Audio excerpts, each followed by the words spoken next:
The FOX23 severe weather team is tracking the aftermath of multiple tornadoes across the state last night. McLean County Emergency Management says at least 2 people are dead in Cole.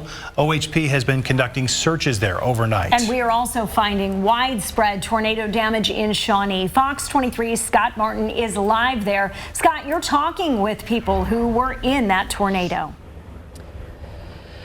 Michelle, Ron, good morning. Yeah, and they tell me it was very, very scary. Joining me here now is Sydney Bell. She was here last night when that tornado hit. Sydney, you were telling me you guys were taking shelter in the basement of the chapel, which has some damage. Tell me, describe what you said you felt and could hear as that tornado moved through. Yeah, so we were sitting on the basement on the ground, and we could feel the ground rattle, and all of our ears were popping underground, which was really weird. And then after the ground rattled, we felt a cool breeze, and then we could smell the gas from the gas lines that had busted.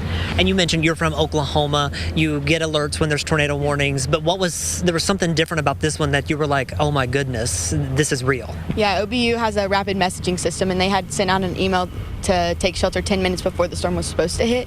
And growing up in Oklahoma, we always took shelter when the tornado warning came on, and we hadn't even had a tornado warning yet, and they were like, get in shelter, and that's when we knew it was probably going to be pretty bad. And you've been kind of walking across campus this morning. Describe for folks at home kind of what you have seen since you've walked across campus today. Yeah, there's lots of roofs missing off of buildings. Trees are down everywhere. Power lines, light poles. It's insane. The amount of cars that are damaged, windows busted in from the hail.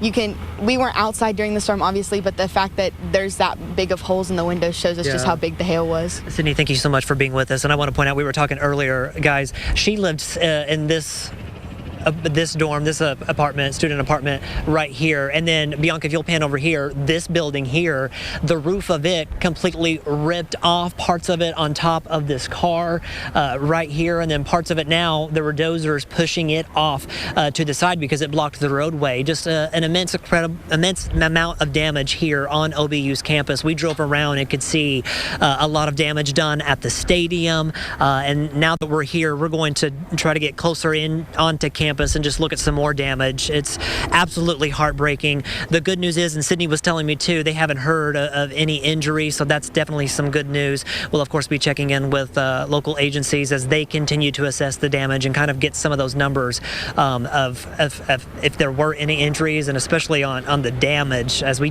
got closer to OBU. I mean, I have not seen anything like this, and I've covered several storms, and this is quite catastrophic for this community. Live in Shawnee, covering News That Matters, I'm Scott Martin, FOX23 News.